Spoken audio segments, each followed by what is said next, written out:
Hello BCom students, today we will learn into a unit 2. તો વિદ્યાર્થી મિત્રો આજે આપણે યુનિટ 2 ની વાત કરવાની જે સેલેરી ઇન્કમ ટેક્સ અત્યારે જે ચાલે છે હેડ ઓફ સેલેરી ઇન્કમ્સ તેના માટેનું જે આઈએમપી સેશન આપણે અત્યારે જે અપલોડ કરેલી છે. તો at SGC we focus on clarity, concept base learning and exam oriented preparation. હવે આ પ્લેટફોર્મ છે ખાસ સૌરાષ્ટ્ર યુનિવર્સિટી અને નરસિંહ મહેતા યુનિવર્સિટીના એમકોમ અને બીકોમ વિદ્યાર્થીઓ માટે બનાવ્યું છે, જેથી તેઓ વિઝ્યુઅલાઇઝેશન લર્નિંગ દ્વારા વિષયને સારી રીતે મજબૂત બનાવી શકે છે. Stay consistent, stay focus and keep upgrading your knowledge. Let's begin today session unit 2, tax planning under the head of salary incomes. Students, તમને અહીંયા જે એક આપણે રકમ આપેલી છે, calculation the taxable salary from the assessment year 2024-25. તો જો તમને અહીંયા લખેલું છે અસેસમેન્ટ યર એટલે કે એવાય તમને આપેલું છે, અને ત્યાર પછી from the income of mister Jaswant Patel, managing director from a company for the financial year. તો જો વિદ્યાર્થી મિત્રો જ્યારે ફિનાન્શિયલ યર કીધું છે તો એ તમારું પીવાય કહેવાશે, એટલે કે પ્રીવિયસ યર, અને તમને એવાય આપેલું છે. From the details given below. Simple sum છે વિદ્યાર્થી મિત્રો, ઓલરેડી આ યુનિવર્સિટીની એક્ઝામમાં પૂછાઈ ગયેલો સમ છે, અને તમને ખાસ છે મોટિવેશન મળશે આ ટાઈપના સમ કરવાથી, અને તમારી પ્રેક્ટિસ પણ થઈ જશે. જે રૂલ્સ તમને અહીંયા આવે છે એવું તમને સિમ્પલમાં કહેતો જઈશ, એ તમારે નોટ કરવાના છે. કોઈ એવા આપણે એક્સ્ટ્રા લેક્ચર નહીં કરી કે તમને પેલા નોટ કરાવીશ ને, એ તમારે ધ્યાનમાં રાખવાની. પછી તમારે ઘણી બધી નોટ્સ જોઈને ઘણા લોકો છે એ ચેપ્ટર સ્કીપ કરતા હોય છે. પરંતુ સ્ટુડન્ટ્સ, હવે આમાં કાંઈ એટલો બધો સમ તમને હાર્ડ નહીં આવે. જે હું તમને કહું છું એ ટાઈપના સમજ તમારે આવશે. તો ખાસ તમે રિલેક્સથી સમ ગણજો. તમને જ્યાં જ્યાં કહી દઉં છું એ જ ગણતરી તમારે ખાસ કરવાની છે. હવે સ્ટુડન્ટ્સ, તમારા માટે હાવ બેઝિક સમ પૂછે છે. અહીં તમને કીધું છે કે બેઝિક સેલેરી મંથલી આપેલી છે, કાંઈ નથી, સિમ્પલ છે. ગુણ્યા તમે 12 કરી નાખો એટલે તમને સમ આવડી જશે. નેક્સ્ટ પછી ડીએ. તો ડીએ તમારે શું કરવાનું છે? Basic salary. તો ભાઈ બેઝિક સેલેરી એટલે કેટલી? હમણાં તમે ગુણ્યા 12 કર્યા હતા, તો હવે તમે કરો તો 12 ગુણ્યા 4 એટલે 12 ચોકને 48, એટલે કે 4,80,000. હવે અહીંયા તમારે આજે તમને સેલેરી મળી ગઈ છે. હવે એના ઉપર તમારે શું કરવાનું છે? 50% કરવાના છે. તો અહીંયા સિમ્પલ આના 50% કરી નાખો. ચલો, એટલે તમને ડીએ મળી જાય. તો ડીએ કરવું હોય તો શું કરવાનું છે? 50% કરવાના છે. ચલો, 50% કરશો એટલે કેટલા મળશે? 2,40,000, એટલે કે 2,50,000. તો આપણને બે સ્ટેપ તો ઇઝીલી મળી ગયા સ્ટુડન્ટ્સ. આટલો ઇઝી સમ તમને પૂછાય છે કે ભાઈ 4,80,000 અને એના તમારે 50% કરો એટલે તમને ડીએ મળી જાય. નેક્સ્ટના પછી તો બે સ્ટેપ આપણે થઈ ગયા છે સ્ટુડન્ટ્સ. એના પછી બોનસ છે એ 50,000 છે, પર અનમ છે, આખું વાર્ષિક છે. તો તમારે ડેઇલી લખી નાખવાનું છે. બસ બોનસ છે એ તમારે કમ્પલસરી લખી નાખવાનું છે, કારણ કે આખું એન્યુઅલ છે, વાર્ષિક છે, કોઈ ફેરફાર નથી કરવાનો. નેક્સ્ટ સ્ટુડન્ટ્સ, આમાં તમને સિમ્પલ સ્ટેપ આપેલા છે, કાંઈ એટલું બધું હાર્ડ સમ નથી. હવે જો તમને એન્ટરટેનમેન્ટ અલાઉન્સમેન્ટ આપેલું છે, પર અનમ છે, ગુણ્યા 12 કરી નાખો. સોરી વિદ્યાર્થી મિત્રો, પર અનમ છે એટલે અહીંયા વાર્ષિક જ છે, એટલે તમારે ગુણ્યા 12 નહીં થાય, 20,000 એમને લખી નાખવા. તો આ બે સ્ટેપ એમને લખી નાખવાના છે. ત્યાર પછી ગેસ ફેસિલિટી છે. તો જો amount of paid up by the employer, આપણે એમ્પ્લોયરને પેડ અપ કરી છે, તો કે ફ્રી ગેસ ઇલેક્ટ્રિસિટી ફેસિલિટી આપે છે અને પર્સનલ યુઝ માટે આપે છે. તો અહીંયા તમારે છે, અહીંયા કંઈ યરલી અને મંથલી એવું નથી કીધું. તો આપણે એવું માની લેશું કે ભાઈ 15,000 છે એટલે લગભગ યરલી જ હોય છે, કારણ કે મંથલી તો ન જ હોય છે. તો આટલો જે ખર્ચ છે એ આપણે યરલીનો ગણી નાખી. ચલો, તો આ યરલીમાં કહેવાશે. ત્યાર પછી સ્ટુડન્ટ્સ, હવે તો જો તમને બેઠા સ્ટેપ આપેલા છે. પહેલું સ્ટેપ થઈ ગયું, બીજું સ્ટેપ થઈ ગયું, ત્રીજું સ્ટેપ થઈ ગયું, ચોથું, પાંચમું અને ત્રીજું, ચોથું ને પાંચમું તો આખું વાર્ષિક જ છે. Number 6, amount paid by the employment towards salary from the housekeeper. તો હાઉસકીપર માટે જો આપણે 20,000 રૂપિયા છે એ ચૂકવવાના છે, તો એ પણ યરલી જ છે, બેઠે બેઠા લખી નાખવાના છે. પછી expense incurred by the employment towards free holiday home facility. તો જો આપણે ફ્રી હોલિડેમાં જ્યારે કોઈ પણ મુસાફરી કરવા માટે જાય છે તો એનું પેકેજ આપી છે, તો એ 20,000 બેઠે બેઠા લખી નાખવાના છે. તો તમારે 7 નંબર એ બેઠે બેઠું જ લખવાનું છે. 8 નંબરમાં તમને કીધું છે કે salary of cook, watchman paid by the company. તો જો 10,000 છે અને 15,000 રિસ્પેક્ટિવલી, એટલે કે તમારે કુકિંગ માટેની સેલેરી છે એ તમે 10,000 આપો છો. જો અહીંયા કીધું છે ભાઈ કુકિંગ માટે કેટલા છે? 10, અને વોચમેન છે એના માટે કેટલા આપશો તમે? 15,000. તો અહીંયા બે એક્સપેન્સ આપેલા છે, પરંતુ આપણે બેનું એડિશન કરી નાખશું. એટલે બેનું એડિશન તમને ખબર છે ભાઈ કેટલા થશે? 25,000, 25. નેક્સ્ટના પછી he has been given a flat, એટલે કે ઓવન બાય ધ કંપની, એટલે કે કંપની છે પોતાના માટે કરે છે. By the company rent of the which reasonable rent તો રિઝનેબલમાં પર મંથમાં કેટલા ચૂકવે છે, તો પર મંથ હોય તો ગુણ્યા તમારે 12 કરવાના છે. તો 10,000 હોય એને ગુણ્યા 12 કરશો એટલે કેટલા થઈ જશે? ચલો તો 10,000 છે એને ગુણ્યા તમે 12 કરી નાખજો સ્ટુડન્ટ્સ, એટલે 1,20,000 થઈ જશે. નેક્સ્ટ એના પછી આની આપણે કેલ્ક્યુલેશન આવશે એ હું તમને આખી સમજાવીશ, કારણ કે આ રહેઠાણવાળું કે જ્યારે રેન્ટનું તમને કે અને જ્યારે ફર્નિચર હોય છે ત્યારે આ ટાઈપનું એક ગણતરી આવશે ને આવશે જે કમ્પલસરી છે, અને આ ટાઈપનો જવાબો તમારે પૂછાશે. તો કંપની હેઝ સ્પેન્ટ એટલે કે ખર્ચ કરે છે, તો કંપનીએ કેટલું ખર્ચ કર્યું છે ફર્નિચર્સમાં, તો કે 1,00,000 રૂપિયા કર્યું છે. હિઝ વર્ક અમદાવાદ, જો ભાઈ અમદાવાદમાં રહે છે, અમદાવાદમાં રહેતો હોય ત્યારે અમે, અને એનું પોપ્યુલેશન કીધું છે, જો પોપ્યુલેશન કેવું કીધું છે 25 લાખ, મોર દેન 25 લાખથી વધારે છે. તો જ્યારે 25 લાખથી વધારે હોય છે તો આ ટાઈપનો એડજસ્ટમેન્ટ છે એ તમારે ખાસ યાદ રાખવાનો છે. તો જ્યારે 25 લાખથી વધારે કે, અને હા સિટી પણ જો કયું છે અમદાવાદ છે, તો જો અહીંયા તમને અમદાવાદ તો કીધું છે પરંતુ સાથે એના 25 લાખ છે એ શું છે પોપ્યુલેશન કીધું. જો પોપ્યુલેશન, તો અહીંયા જો પોપ્યુલેશનનો રૂલ્સ તમને લખાવી દઉં છું, ચલો બધા લોકો લખી લેજો. જો 10 લાખથી ઓછી એટલે કે 10 lakhsથી શું હોય લેસ હોય, મોર લેસ, તો અહીંયા જો ઓછી હોય, જ્યારે 10 lakhsથી ઓછી હોય છે ત્યારે તમારે 7.5% કરવાના. જો 10 લાખથી 25 લાખ હોય, કેટલા હોય 25 લાખ, તો તમારે કેટલા કરવાના 10% કરવાના, અને કોના કરવાના સેલેરીના કરવાના છે. અને જો તમારી પાસે 25 લાખથી વધુ હોય, કેવી હોય 25 લાખથી વધુ, તો તમારે 15% કરવાના છે. ચલો આ એક રૂલ્સ છે, લખી લેજો સ્ટુડન્ટ્સ, કે જો તમારે પોપ્યુલેશનનું પૂછે ત્યારે ખાસ યાદ રાખજો. જો 10 લાખથી પોપ્યુલેશન ઓછી હોય તો તમારે સેલેરીના 7.5% કરવાના છે. જો 10થી લઈને 25 લાખની બેની વચ્ચે હોય તો 10% કરવાના છે, અને 10 અને 25 લાખથી જો વધારે હોય તો તમારે 15% કરવાના છે સેલેરીના. કોના કરવાના છે? સેલેરીના. અને સેલેરી કેમ આવશે? બેઝિક સેલેરી છે, આપણે BABCને ધ્યાનમાં રાખીને કરવાની હોય છે. ચલો આ રૂલ્સ તમને યાદ રહી ગયો હશે. સિટીનો રૂલ્સ છે, જ્યારે ક્યારે કોઈ સિટીમાં રહેવા આવે ત્યારે એની પોપ્યુલેશન એવું લખેલું જ હશે સમમાં તમને, તો તમારે આ રીતે ગણવાની છે. ચલો તો અહીંયા જો મોર દેન 25 લાખ છે તો 25 લાખથી વધારે કીધી છે, તો જો અહીંયા આપણા માટે રૂલ્સ નંબર છે ત્રીજો આવશે. મોર દેન 25 lakhs એટલે 25 લાખથી વધારે હોય તો આપણે 15% કરશું સેલેરીના. જો 25 લાખ અને 10 લાખની બેની વચ્ચે હોત તો આપણે 10% કરત, અને જો 10 લાખથી ઓછી હોય તો 7.5% કરત. ચલો આ સિટીનો મેં તમને નિયમ કરાવી દીધો છે. ત્યાર પછી હવે આગળ વાંચી, તો company has given a car without, જો ભાઈ વિથઆઉટ વર્ડ આપ્યો છે તો ખાસ યાદ રાખજો, આનો પણ રૂલ્સ છે કારનો. તો કારનો જો વિથઆઉટ ડ્રાઈવર, તો વિથઆઉટ ડ્રાઈવર કે ત્યારે તમારે 600 રૂપિયા છે એ ધ્યાનમાં લેવાના હોય છે, અને જો તમને ડ્રાઈવરની સાથે હોય તો તમારે 900 પ્લસ કરવાના હોય છે. તો જો વિથઆઉટ ડ્રાઈવરમાં 600 રૂપિયા આવશે, અને હા હવે એમાં જો તમારે CC જોવાના. તો હવે આગળ વાંચી, તો facility the entire cost of the which paid by the employees he used 1.6 એટલે 1600 થશે. 1600 cc કાર બોથ પર્સનલ અને ઓફિસ પર્પસ, તો આ બે યુઝ માટે કરે છે. તો જો અહીંયા જે છે ને રૂલ્સ કેવો છે તમને લખાવી દઉં છું. ચલો 1.6 અને 1.6, ચલો બેમાં અલગ અલગ પેન કરશું. તો જો અહીંયા CC છે એ ઓછું હોય, 16 CCથી ઓછું, અને જો તમને એવું કીધું હોય કે CC એ કેવું હોય વધુ હોય, વધુ. ચલો યાદ રાખજો, વર્ડ્સ ઉપર ન જતા, ચલો શબ્દ ઉપર જાજો. ચલો અહીં લખેલું છે કે 1.6 CC એટલે કે 1600 CCથી ઓછું અને 1600 CCથી વધુ. તો ત્યારે એનો રૂલ્સ શું આવશે એ કહી દઉં છું. તો જો ભાઈ 1600થી હોય ત્યારે ડ્રાઈવર વિથઆઉટ ડ્રાઈવર, જો પહેલાં એવું કીધું છે વિથઆઉટ ડ્રાઈવર, તો અહીંયા ડ્રાઈવરનો D કરી નાખું છું. ચલો D એટલે ખબર પડી ગઈ છે વિથઆઉટ ડ્રાઈવર છે, એમાં તમારે પર મંથ કેટલા લેવાના છે? 600 રૂપિયા લેવાના છે. અને એ ક્યારે લેવાના? જ્યારે ડ્રાઈવર ન હોય ત્યારે. અને જો અહીંયા તમને શું કીધું છે 1600થી વધુ હોય તો તમારે 900 રૂપિયા લેવાના છે. ખાસ યાદ રાખજો, જો CC બદલી જાય તો એ નિયમ બદલે.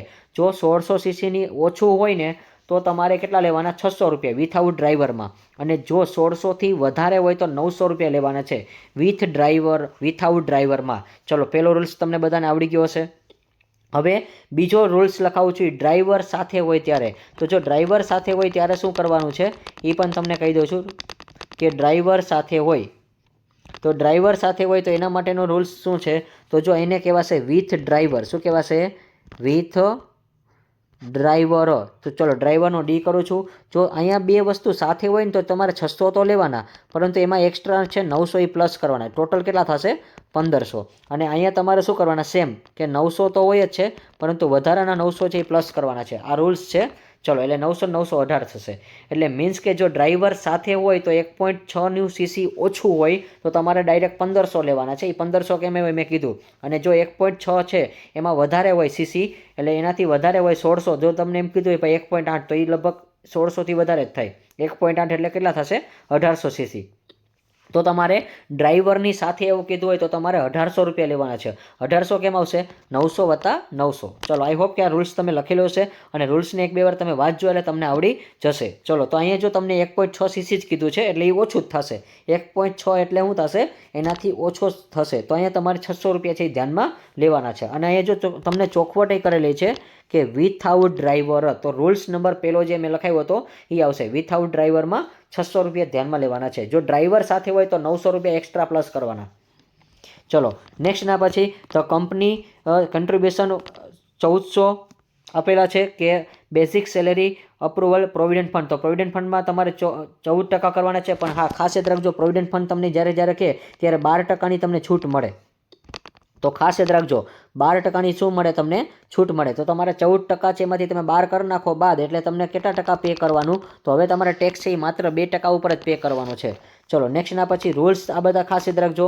જ્યારે પ્રોવિડન્ટ ફંડ તમારે ચૂકવવાનું કે ત્યારે 12% બાદ કરવાનું છે. તો 12% કેમાંથી બાદ કરવાનું, 14માંથી 12% કરશો એટલે તમને 2% જ પે કરવાનું છે સેલેરીમાંથી. પછી હવે નેક્સ્ટ તો એમ્પ્લોયમેન્ટ કન્ટ્રીબ્યુશન 10% બેઝિક સેલેરી. હવે અહીંયા ઇન્ટરેસ્ટનું કીધું છે, તો હવે એના માટે જો ખાસ યાદ રાખજો, તો એના માટે પણ જો યાદ રાખજો સેલેરીનું તમને કહે ત્યારે પણ પ્રોવિડન્ટ ફંડમાં અહીંયા તમારે કન્ટ્રીબ્યુશન કહે ત્યારે 9.5 છે એ બાદ કરવાના. આ રૂલ્સ છે. તો 9.5 આની ગણતરી હમણાં બતાવીશ. પછી તો interest credit approval the provident fund. હવે એના માટે રેટ ઓફ તો કેટલું છે પર અનમ. તો જો અહીંયા તમને દર મહિને કેટલા કીધા છે, તો કે દર મહિને તો પર અનમ છે, સોરી પર અનમ છે, એટલે કે આખું યરલી જ છે 20,000 આપેલા છે. પછી બિઝનેસ ટેક્સ, બિઝનેસ ટેક્સ એટલે ખાસ યાદ રાખજો પ્રોફેશનલ ટેક્સ જ થશે. બિઝનેસ ટેક્સને શું કહેવાશે, પ્રોફેશનલ ટેક્સ કેટલો આપેલો છે 2400 આપેલો છે. ચલો અહીંયા આખા યરલીનો છે. હવે એના બેઝ ઉપર આપણે ગુજરાતીમાં સમજાવી દઉં, એટલે કયો કહી દઈ. નાણાકીય વર્ષ 2023 અને 24 છે, એટલે કે એને આપણે પ્રીવિયસ યર કહેવાશે. અને મેનેજિંગ ડિરેક્ટર જસવંત પટેલની આવકની નીચે મુજબની આપણે આકરની વર્ષ છે એ ગણપાત્ર કરવાની છે 24-25ની. મૂળ પગાર એટલે કે માસિક પગાર આપેલો છે એને ગુણ્યા 12 કરવાનો છે. પછી એ ગુણ્યા 12 કરી નાખો એટલે તમને જે મળે છે એના તમારે 50% કરવાના છે. એટલે 4,80,000 તમે 50% કરશો એટલે 2,40,000 મળશે. બોનસ તમને વાર્ષિક જ છે, ડાયરેક્ટ લખી નાખવાનું. ભથ્થું વાર્ષિક છે. ગેસ વીજળી સવલત માલિકને જે રકમ છે એ પણ વાર્ષિક જ છે. ન લખેલું હોય તો વાર્ષિક માની લેવાનું, કારણ કે રકમ જ મોટી છે એટલા માટે. પછી મકાન માલિકે ચૂકવેલ ભાડું કેટલું છે 20,000 છે. પછી જયપુરમાં મફત હોલિડે માટેનું જે સગવડ આપી છે એના માટે 20,000 છે, ડાયરેક્ટ લખી નાખવાનું છે. પછી રસોઈ અને કુકિંગ માટેના જે ખર્ચા છે એ બેનો સરવાળો કરવાનો, 25,000 મળશે, 10,000 ને 15,000. પછી તેમને તરફથી ફ્લેટ છે તો આની ગણતરી કરવાની છે, એ પણ હું હમણાં તમને સમજાવું છું. ફર્નિચર માટે 1 લાખ રૂપિયા આપે છે. અને હા નોકરીદાતાને વસ્તી કેટલી છે, તો વસ્તીનો રૂલ્સ મેં હમણાં સમજાવ્યો હતો ઉપર, ગુજરાતી અને ઇંગ્લિશ બેયમાં મેં કરાવી દીધો છે. પછી કંપનીએ ડ્રાઈવરની સુવિધા વગર એક કારની તેમને આપેલ છે, તો આનો પણ રૂલ્સ મેં કરાવ્યો હતો સીસી વાળું. જો 16 સીસીથી ઓછું હોય અને 16 સીસીથી વધુ હોય, અને જો ડ્રાઈવર વગર હોય તો 600 લેવાના છે. ડ્રાઈવર છે એની સાથે હોય તો તમારે 600 + 900 એટલે 1500 લેવાના છે. એનો રૂલ્સ મેં હમણાં કરાવ્યો હતો. ચલો ડ્રાઈવર સાથે અને ડ્રાઈવર વગર, તો ડ્રાઈવર વગરનું અહીંયા કીધું છે. હવે નેક્સ્ટના પછી પ્રોવિડન્ટ ફંડમાં કેટલા કીધા છે 14%, પણ આ 12% છે એ કપાત મળશે. તો 12% કપાત કરી નાખો 14માંથી, એટલે 2% જ તમારે ફાળો આપવાનો છે. હવે તમારે 10% લેખે અહીં જો પ્રોવિડન્ટ ફંડમાં ઇન્ટરેસ્ટનું કીધું છે, તો બીજું જે હોય ને હંમેશા ઇન્ટરેસ્ટનું જ હોય છે સેકન્ડમાં. તો એના માટે તમને કેટલા છે 9.5% તમને કપાત મળે છે. જો પ્રોવિડન્ટ ફંડમાં જ્યારે ઇન્ટરેસ્ટ કહે ત્યારે તમારે બીજી વાર હવાલો હોય એમાં 9.5% બાદ કરવાના છે. તો 9.5% બાદ કરશો એટલે તમારે 0.5નો ટેક્સ પે કરવાનો છે. અને પ્રોવિડન્ટ ફંડમાં વાર્ષિક 10% લેખે જમા થયેલ છે એ. અને ત્યાર પછી તમને શું કીધું છે ચૂકવેલ વ્યવસાય વેરો, તો 2400 રૂપિયા આપેલા છે. ચલો હવે આપણે શરૂઆત કરી. જસવંત પટેલની અહીંયા તમને રકમ આપેલી છે. તો જો વિદ્યાર્થી મિત્રો તમે જોઈ શકો છો, હવે અહીંયા તમને પહેલી ગણતરી મેં કરાવી દીધી છે. મૂળ પગાર તમને મૂળ પગાર છે એ મંથલી હતું, મંથલીને તમે ગુણ્યા 12 કર્યા છે, એ 4,80,000 મળે છે. હવે એમાં તમારે શું કરવાનું છે, ડીએ શોધવાનું છે. ડીએ એટલે મોંઘવારી ભથ્થું.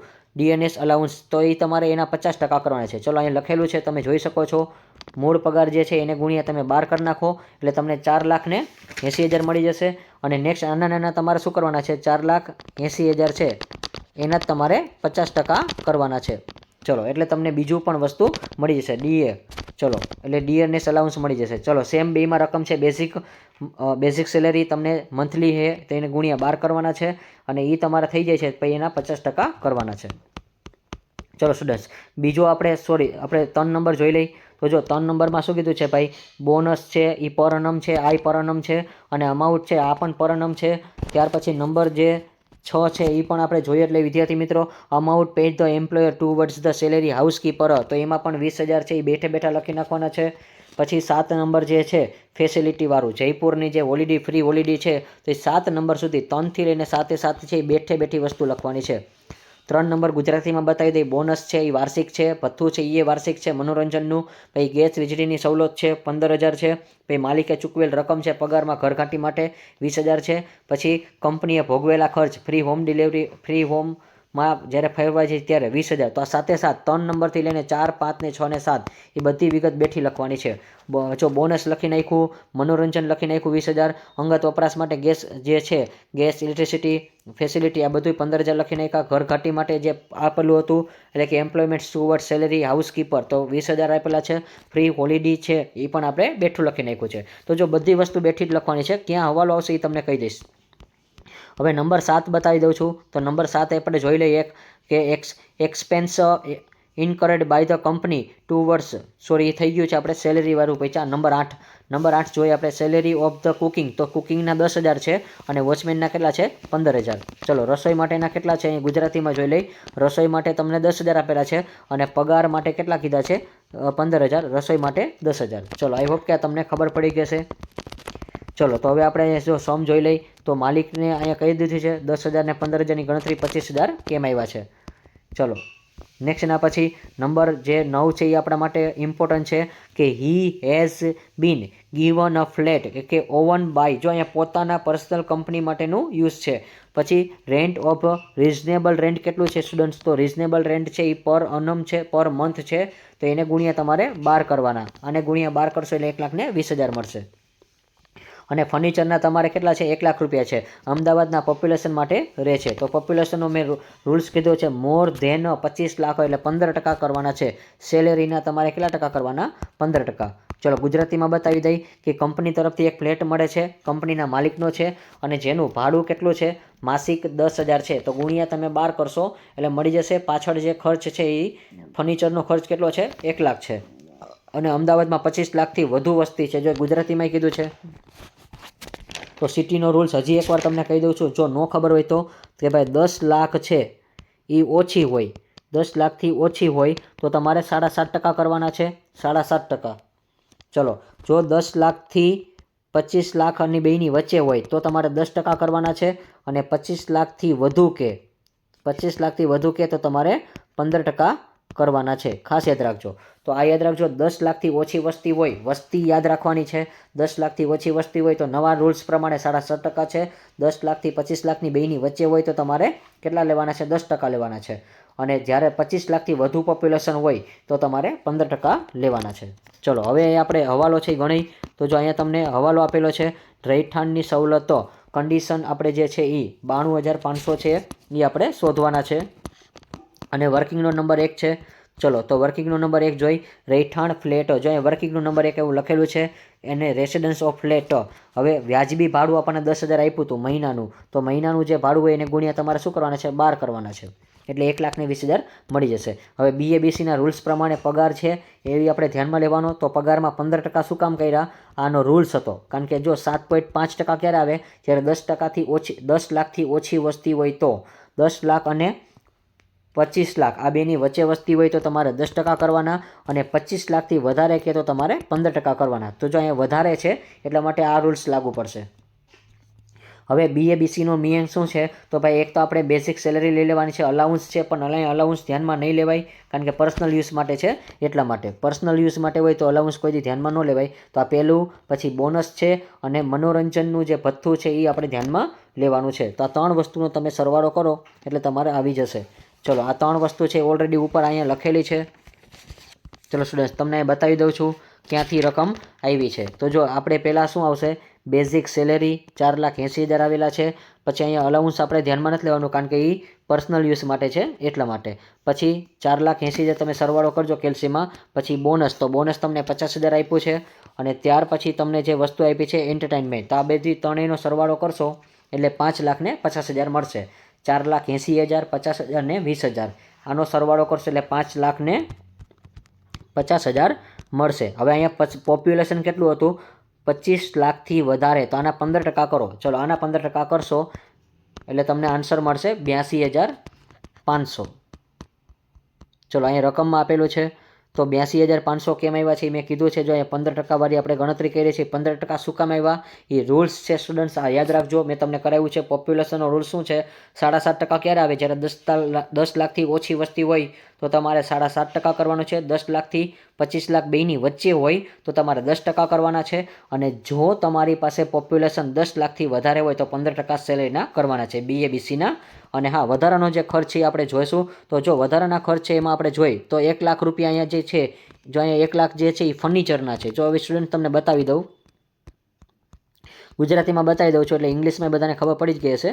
ચલો તો જો અહીંયા ફર્નિચર માટે કીધું છે, તો જો ફર્નિચર માટે કેટલો છે ખર્ચ, 1 લાખ રૂપિયો છે. એના ઉપર તમારે 10% ફિક્સ જ છે, આ કરી નાખવાનું છે. ચલો 10% કરી નાખશો. હવે એ તમારે એડ કરવાના છે 82,500માં. આ જે 82,500 છે એમાં 10,000 એડ કરો એટલે 92,500 મળશે. 92,500માંથી હવે રકમ જોવાની, જે ઓછી હોય એની રકમ લેવાની. તો જો આપણી પાસે રિઝનેબલ રેન્ટ કેટલું છે, 1,20,000, એટલે કે વ્યાજબી ભાડું 1,20,000 છે.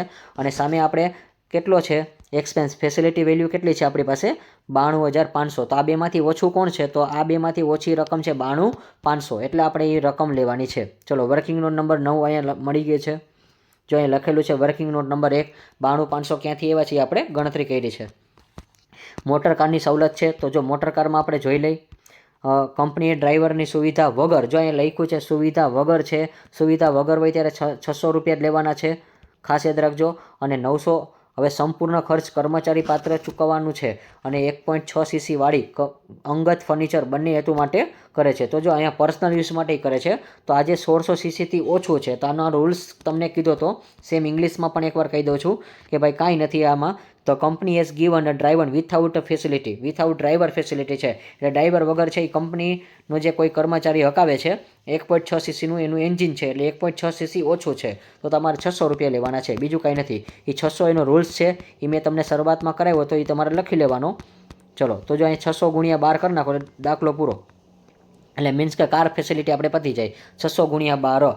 અને હા, જો તમારે 600 ccથી વધારે હોત ને તો આપણે 900 રૂપિયા લેત. જો 600થી વધારે હોત તો કેટલા લેત, તો અહીંયા જે 600 છે એની જગ્યાએ આપણે 900 લેત. તો એ 900 ક્યારે આવે, જો 600 ccથી વધારે હોય તો એન્જિન. પછી હવે નેક્સ્ટના પછી જોઈ તો હવે આપણે કંપનીએ પ્રોવિડન્ટ ફંડ પૈસા છે, તો મૂળ પગારના 14% કરવાના છે. પરંતુ જો ભાઈ 14માંથી મેં તમને કીધું હતું 12% તમને કપાત મળે. 12% શું મળે છે, કપાત મળે છે. તો આ તમે ભૂલ ન કરતા. તો જે મૂળ પગાર હોય ને એ, તો બેઝિક સેલેરી કેટલું છે, તો કે ભાઈ તમારી પાસે બેઝિક સેલેરી છે 4,80,000, ડાયરેક્ટ એના તમે 2% કરી નાખો તોય ચાલશે. ચલો તો અહીંયા વર્કિંગ નોટ આપણે બતાવી નથી. ચલો તો અહીંયા જે પ્રોવિડન્ટ ફંડ છે 9,600 છે એ કેમ આવ્યા છે, તો ભાઈ સેલેરીના તમારે ધ્યાનમાં રાખવાના છે. તો સેલેરી કેટલી છે, 4,80,000. હવે જો તમારે શું છે 12% તો તમને કપાત મળે, તો 12% છે તો તમને અહીંયા કીધું કેટલું કે 14%. તો આ બેનો ડિફરન્સ કાઢવાનો, આ બેનો ડિફરન્સ કેટલો આવશે, 2%. તો તમે ડાયરેક્ટ તમે જે છે આ રૂલ્સ છે પ્રોવિડન્ટ ફંડમાં, જ્યારે તમને કહે ત્યારે યાદ રાખજો સેલેરીમાંથી તમને 12% કપાત મળે છે. તો આ બેનો ડિફરન્સ કાઢી નાખો એટલે તમને ખબર પડી જાય, 2% કરી નાખજો. ચલો આ 2% ક્યાંથી આવે ખબર ને, 14માંથી તમે 12 બાદ કરી નાખો એટલે 2% તમારે પે કરવાનું છે. તો 4,80,000 તમે પે કરશો એટલે તમને 9,600 મળી જશે. ચલો સ્ટુડન્ટ્સ નેક્સ્ટના પછી પ્રોવિડન્ટ ફંડમાં ફાળો છે ATC મુજબ છે એ કર એક્ઝમ્પ્ટેડ છે. તો એ 12મા નંબર છે બતાવી દઉં છું. ચલો માન્ય પ્રોવિડન્ટ ફંડમાં કર્મચારી મૂળ પગારના છે તો એ તમારે કર્મચારીનું કીધું છે, માન્ય પ્રોવિડન્ટ ફંડ છે તો એ તમને એક્ઝમ્પ્ટેડ મળશે. ચલો તો એ 12 નંબર છે એ આપણે કમ્પ્લીટ. ચલો જોતા જઈ. ચલો નેક્સ્ટના પછી કારણ કે એટીસી અંદર આવે છે એટલા માટે. હવે જો પ્રોવિડન્ટ ફંડમાં કરપાત્ર વ્યાજ, તો જો કરપાત્ર વ્યાજ છે એ આપણે ફાઇન્ડ આઉટ કરવાનું હોય છે. તો એ કરપાત્ર વ્યાજ કયું છે? આ જે છે ને એ 1000. તો એ 1000 છે એ કેમ આવ્યા છે એ બતાવી દઉં છું સ્ટુડન્ટ્સ, તમને રકમ વાંચી દઈ. ચલો, તો એ 12 નંબરનું આપણે એડજસ્ટમેન્ટ છે એ પહેલાં કરવાનો થશે. આપણે 13 નંબર પહેલાં લઈ લીધું છે. ચલો, આ જે છે તમને બતાવી દઉં છું આ કઈ રીતે થશે એ 10% વાળું. તો જો અહીંયા પણ તમારે ખાસ યાદ રાખવાનું છે, તમારી સેલેરી કેટલી હતી? આ ઇન્ટરેસ્ટ છે, આ ઇન્ટરેસ્ટ છે. આ 12 નંબરમાં જે છે ને એ ઇન્ટરેસ્ટ છે, ખાસ યાદ રાખજો. હવે અહીંયા તમને જો 9.50ની છૂટછાટ મળે, 9.5% તમારે બાદ મળે. તો 9.5%માંથી તમારે પે કેટલા કરવાના છે? 10%. હવે આ બેનો ડિફરન્સ કાઢો તો 10માંથી તમે 9.5 બાદ કરો એટલે તમારે કેટલું થશે? 0.5. ચલો, તો આ તમને ખબર હોવી જોઈએ. આ રૂલ્સ છે સ્ટુડન્ટ્સ. ચલો, આ રૂલ્સ તમે બધાને ખાસ યાદ રહેવો જોઈએ સ્ટુડન્ટ્સ. તો આ બેનું તમે ડિફરન્સ એ કાઢી નાખજો. ચલો, એટલે તમને રકમ છે એ મળી જશે. તો સ્ટુડન્ટ્સ હવે અહીંયા આપણે જોઈએ તો જો 12 નંબરનું છે તો આપણે ડિલીટ કરી નાખવાનું છે, એ આપણે નથી લખવાનું. પરંતુ 13 નંબર છે એ આપણે ધ્યાનમાં લઈ. તો 13 નંબરમાં જો ઇન્ટરેસ્ટ એવું લખેલું છે, 13 નંબરમાં ચોખવટ કરે છે, અહીંયા કંઈ ચોખવટ નથી કરી. તો ચલો, ઇન્ટરેસ્ટ છે એ આપણે અપ્રુવલ છે, પ્રોવિડન્ટ ફંડ છે એના ઉપર કરવાનું છે. તો અહીંયા તમને રકમ આપેલી છે 20,000. હવે અહીંયા તમને પ્રોવિડન્ટ ફંડ્સનો રૂલ્સ છે, જ્યારે ઇન્ટરેસ્ટ કે ને ત્યારે 9.5% તમારે લેસ કરવાનું. તો 9.5%ની તમને બાદ મળે. તો 10માંથી તમે 9.5 બાદ કરી નાખો એટલે હવે તમારે 20,000 છે એના ઉપર માત્ર કેટલું પે કરવાનું છે? તો આ બેનો ડિફરન્સ કાઢી નાખજો સ્ટુડન્ટ્સ. આ બેનો ડિફરન્સ કેટલો આવશે? 0.5%. ચલો, તો 0.5%માં આવશે. તો ચલો, તો હવે આના ટકાવારી કાઢજો. આ 20,000 છે કેલ્સીમાં લખો, એને ગુણ્યા તમે 0.5% કરજો એટલે ચલો મળી જશે તમને. ચલો, તો આ તમારે છે ખાસ યાદ રાખવાનું છે. ચલો, તો આપણે ટકાવારી છે આ રીતે શોધતા હોય છે મોસ્ટ ઓફ. ચલો, એટલે તમને એની ગણતરી કરશો એટલે તમને આઈડિયા આવશે. ચલો, તો હવે અહીંયા જે તમને છે એ કેટલા મળી જાય છે? 1,000 મળી જાય. ચલો, તો અહીંયા 12 નંબર ને 13 નંબર છે એ કમ્પ્લીટ થઈ છે. ચલો સ્ટુડન્ટ્સ, તો હવે આપણે ખાલી છે ગ્રોસ ઇન્કમ છે એટલે સરવાળો કરવાનો છે 1 થી 13 વિગત જે છે એ. ચલો, ફટાફટ તમે સરવાળો કરી નાખજો. 4,80,000 વત્તા 2,40,000, પછી બોનસ તમને આપેલું છે 50,000, પછી મનોરંજન છે એ 20,000 આપેલું છે. ચલો, સરવાળો કરવાનો છે. પછી અંગત વપરાશ માટે જે ગેસ છે એના માટે 15,000, પછી ઘરઘાટીનો પગાર છે એના માટે 20,000 આપેલો છે. પછી ફ્રી હોલિડે છે એમાં 20,000 આપેલો છે. પછી ચૂકવેલ રસોઈઓ અને ચોકીદારી એટલે કે વોચમેનને કુકીનું જે એક્સપેન્સ છે 25,000 છે. પછી વર્કિંગનો નંબર આપણે એક જ કઈ રીતે જો અહીં લખેલું છે. રહેઠાણ માટેની સવલત એ 92,500 છે, 7200 છે, પછી 9,600 છે. પછી આ તમારું ટેક્સ ફ્રી છે, એક્ઝેમ્પ્ટેડ છે એટીસી અંદર. અને ત્યાર પછી અહીંયા તમારે 13 નંબરમાં જે આપણે 1,000 છે એ આપણે ફાઇન્ડ આઉટ કર્યા હતા. ચલો, તો આ તમે ખાસ વસ્તુ યાદ રાખજો કે જ્યારે તમને એવું કીધું હોય છે ત્યારે. તો હવે આપણે જો જમા થયેલ રકમ કેટલી છે આપણી પાસે? 20,000 હતી એ. અને એ 20,000માંથી તમારે 9.5% છે લેસ કરવાના છે. તો માત્ર 0.5 લેખે જ તમારે ગણતરી કરવાની છે. અને લાસ્ટમાં જો પ્રોફેશનલ ટેક્સ આપણને આપેલો છે વ્યવસાય વેરો, અને અહીંયા ઇંગ્લિશમાં લખ્યું છે બિઝનેસ ટેક્સ, એટલે પ્રોફેશનલ ટેક્સ છે એ 2,400 રૂપિયા આપેલો છે. ચલો, જો તો આપણને શું મળી ગયું છે? તો હવે આપણને જે લાસ્ટમાં જે છે આ મળી ગયું છે ગ્રોસ ઇન્કમ, એટલે આ જે સરવાળો છે એમાંથી તમારે સ્ટાન્ડર્ડ ડિડક્શન ફિક્સ છે, આ બાદ જ કરી નાખવાનું 50,000, અને 50,000 બાદ કરી નાખો એટલે પ્રોફેશનલ ટેક્સ છે એ બાદ થશે. અને ગવર્મેન્ટ એમ્પ્લોય નથી. જો ગવર્મેન્ટ એમ્પ્લોય હોય તો એન્ટરટેનમેન્ટ છે એ આપણે બાદ કરવા પડે, પણ અહીંયા નહીં થાય કારણ કે ગવર્મેન્ટ એમ્પ્લોય નથી. ચલો, અને તમારે જે છે એ 9,80,300 છે એમાંથી 52,400 બાદ કરશો આ બેનો સરવાળો એટલે તમને 9,27,900 મળશે. તો આ તમારું કરપાત્ર પગારની આવક છે એ ફૂલ્લી ટેક્સેબલ જે છે આના ઉપર તમારે ટેક્સ પે કરવાનો છે. ચલો, આ દાખલો છે અહીંયા પૂરો થઈ જશે સ્ટુડન્ટ્સ. તો આ બધી વર્કિંગ નોટ તમે ખાસ એકવાર જોઈ લેજો સ્ટુડન્ટ્સ, એટલે જેથી કરીને તમને આઈડિયા આવે. અને આની નોટ ડાઉન કરજો, 1-2 વાર પ્રેક્ટિસ કરજો. ઓલરેડી આ યુનિવર્સિટીમાં પૂછાઈ ગયેલો છે એટલા માટે. ચલો, તો આ જે વિડીયો છે એ તમારા માટે ખૂબ જ ઉપયોગી બનશે. અને આ ટાઈપના દાખલા છે કે આપણે યુનિવર્સિટીમાં પૂછાતા હશે એ ટાઈપને આપણે પ્રેક્ટિસ કરશું. બસ હવે 2 થી 3 થી 4 લેક્ચર તમે અટેન્ડ કરશો એટલે તમારો છે એ સિલેબસ આ મુજબનો જ આવશે અને આ ટાઈપના સમ તમને પૂછાશે. Thank you for watching this video. Like this video, share this video, follow with SGC.